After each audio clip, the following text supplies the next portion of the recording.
So it's the Crow lady. So let's start this. Let's talk about stalking. Now, a lot of people will have experienced stalking in one way or another, and obviously there's some very poor, unfortunate people. A tragedy has happened where they've been murdered by their stalker. Anyway, so what happened to me? Well, anyway, as a backstory, I met my ex-husband in 1989. We got married in 91. We had 5 children together. He was a senior naval officer in the Royal Navy, obviously. And in 2006, I had him arrested. He was arrested by the police and removed from the property. Now, what happened after that? Well, a few things happened, but he did stalk me. He stalked me. How did I know this? Well, so once I'd gotten him out of the house, I'll give you a few incidents. Once I got him out of the house, I used to go through this routine at night before I went to bed. So the kids would all be upstairs in bed. We were in quite a large married quarter still at this point. And in the dining room, we had a PC in the dining room. So what I would do is I'd go in there, I could turn everything off there, turn the monitor off manually, because the monitor, when it was on a sort of standby, if you like, and no one was using it, it was bright blue, sort of a bright blue screen. Anyway, I'd then go and I'd lock the front door, lock the back door, etc. Right. Anyway, so did all of this, went to bed. Very particular about all of this. So if it had just been one thing, maybe, I could have made a mistake, but it was 2 things.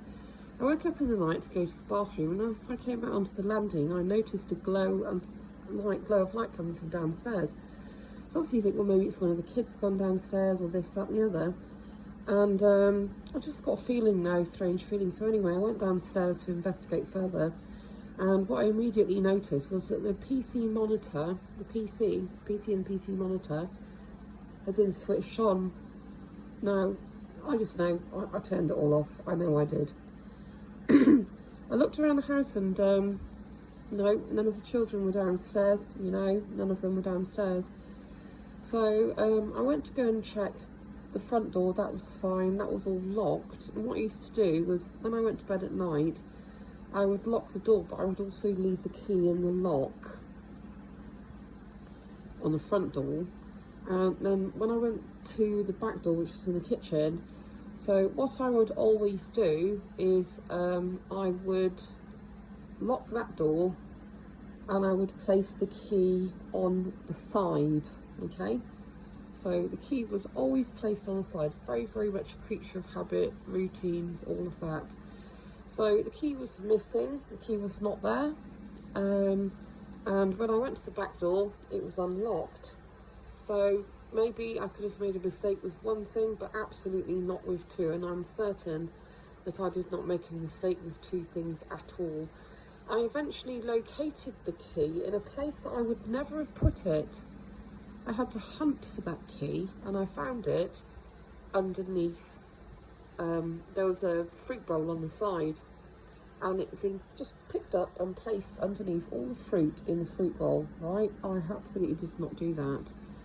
So then on another occasion, I used to take my twins, my 4-year-old, to a nursery in Fareham, okay? And after I'd drop them off, I'd sometimes just nip into town, I'd go to the cash point, maybe get, £20 out or something like that, I don't know. And often then I'd go to Cafe Nero, which is my favourite cafe to go to. So I walked up from the car park, and it was kind of like a straight line, if you can imagine. Sort of shops on either side, and on one corner on my right hand side was Cafe Nero, which sort of occupied a corner spot. So I walked straight past Cafe Nero, and straight in front of me was Barclays Bank with a cash point.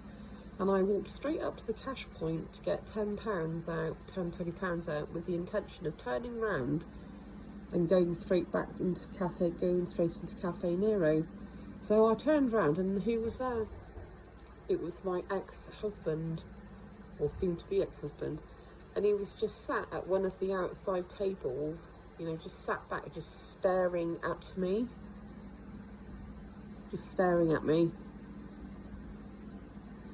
I mean, obviously that completely freaked me right out.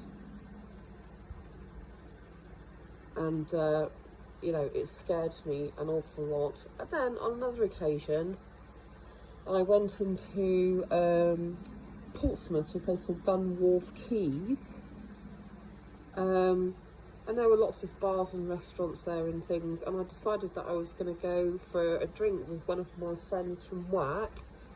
And we went to this bar, and then we sat outside, and we were just chatting. You know, I was only like a couple of drinks, and I was going to go home. And I just happened to look over, and there he was again. He just sat at a table, staring at me. I mean, obviously I left immediately.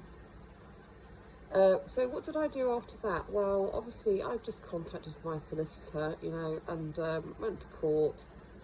I got an order to keep him away from me. But here's the thing, right, when they give out orders, they only do it for like X amount of months, you know, maybe like 2-3 months. I think this was for 3 or 4 months, maybe 6 months, I'm not sure. You know, do they really think? I guess, you know, perhaps they sort of hope that it might put the frighteners on them. But honestly, if you're a stalker and you're stalking somebody, then it's probably not going to, is it? It just probably isn't going to stop them. Unfortunately, I mean, there was a very, very sad case. I think it was last year. It's either earlier this year or late last year. So a woman, she got married. Her name was Claire Chick. Okay, she was a lecturer in nursing at Plymouth University. Her ex had been sort of controlling and abusive and things, and she'd had enough of it. She'd left him. He stalked her, and he repeatedly stabbed her and killed her in Plymouth. And she had to die just because she didn't want to be with him anymore. You know, this is the reality of it. She'd reported him to the police on multiple occasions, and what had they done? Nothing. They'd left it, you know. And no doubt, you know, they refer themselves to the what was it? I can't remember. You know, it's like independent police commission where they investigate themselves. I mean, big deal, right? So they'll all be cleared, and you know, she'd have died for nothing. And I mean, she might as well have not bothered to call the police for all that mattered, because she died. And this is the thing, you see, when you're stalked, you live in real fear. I actually had a panic alarm installed in my house, so I did actually contact the police, and they just referred me to get a panic alarm. So I had a panic alarm in the house, and when I was at home, I had sort of like a pendant that I could wear around my neck, you know. Luckily for me, he stopped doing that particular kind of stalking, but there you go.